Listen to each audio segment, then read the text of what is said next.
Kepemimpinan adalah sebuah kehormatan, tetapi juga tanggung jawab yang berat.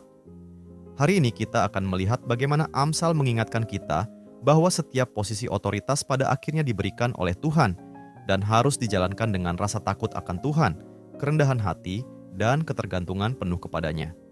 Tetaplah bersama kami, karena pesan ini akan menantang cara kamu melihat peranmu sebagai pemimpin, baik di rumah, di tempat kerja, maupun di komunitasmu.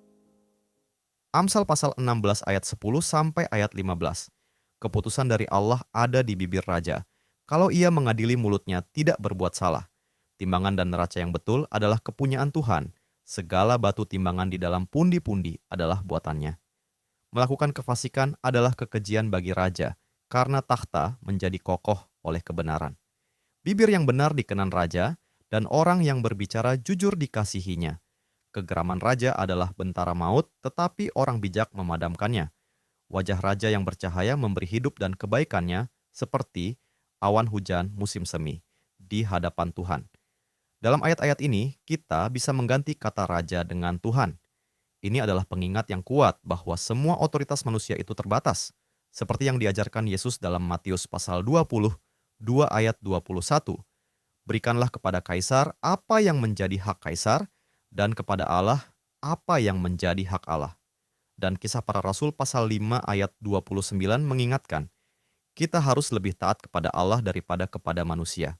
Namun, Roma pasal 13 ayat 1 mengatakan bahwa tidak ada pemerintah yang tidak ditetapkan oleh Allah.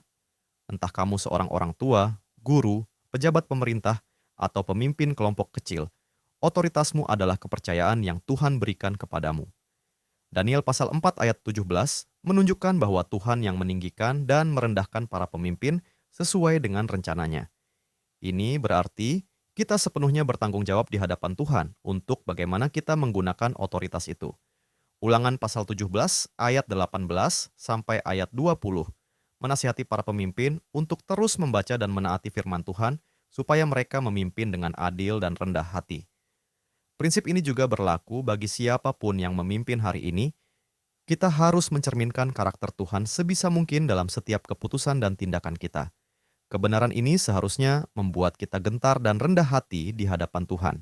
Namun ada pengharapan seperti yang kita baca di Yohanes pasal 15 ayat 15 sampai ayat 25, Yesus memulihkan Petrus ke dalam pelayanan setelah kegagalannya, menunjukkan bahwa yang paling penting bukanlah kemampuan, tetapi kerendahan hati dan ketergantungan kepadanya.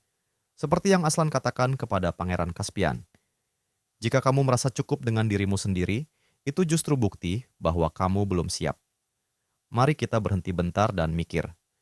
Pernahkah kamu melihat bagaimana kegagalan dan kelemahanmu justru membuatmu menjadi pemimpin yang lebih baik karena kamu menjadi lebih bergantung pada hikmat dan kekuatan Tuhan?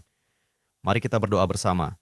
Tuhan, dulu kami cemas memimpin karena takut terlihat buruk, tetapi sekarang Engkau memberi kami rasa takut yang kudus agar kami bisa mewakilimu dengan benar.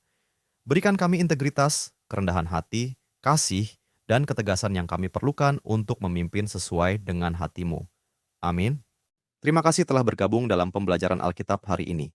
Jika Anda merasa diberkati melalui firman ini, bagikan kepada keluarga dan teman-teman Anda. Jangan lupa untuk like video ini, tinggalkan komentar, dan subscribe channel kami agar kita dapat terus belajar dan bertumbuh bersama dalam firman Tuhan. Tuhan Yesus memberkati.